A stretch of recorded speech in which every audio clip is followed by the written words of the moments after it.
going on to fix the roads. Well, our governor said she's gonna fix the darn roads. You'll have to ask her.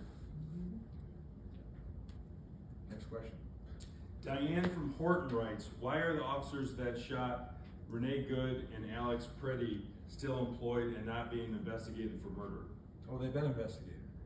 In fact, one of them was charged in Minneapolis with murder.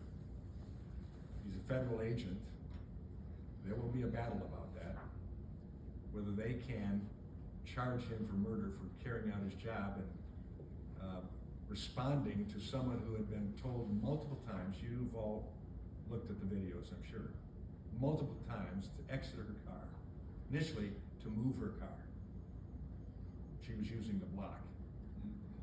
She refused to get out. If you were asked to get out by a police officer, out of your car,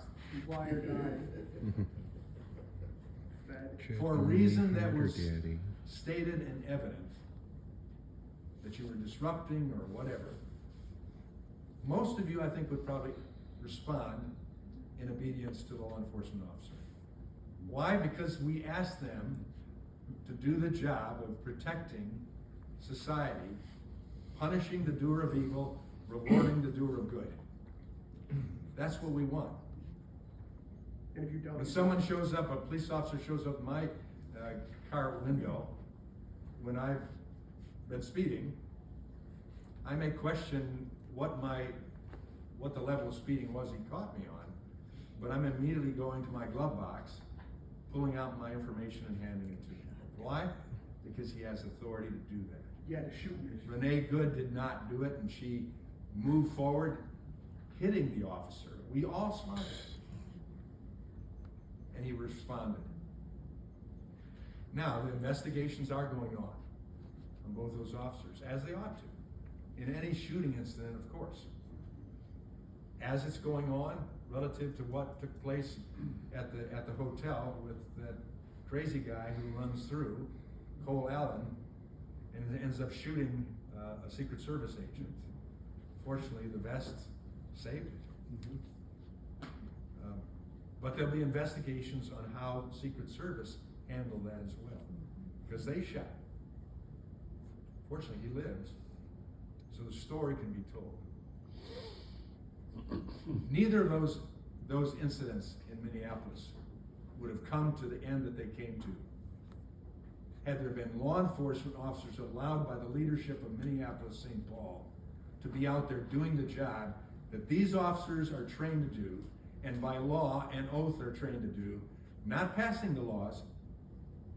That's not their duty. They have to, whether they like it or not, carry out the law. And they do it, generally speaking, with distinction. Stop and think about it. Let me finish the answer here. Where did this type of stuff happen? Did it happen in Detroit? No. Why didn't it happen in Detroit, which has in the past been known as murder capital? Demonstrations, violent demonstrations. Didn't happen.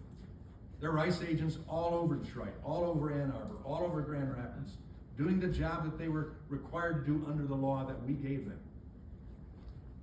No incidents like this. You gave them. Why? Because the police were allowed to do their job.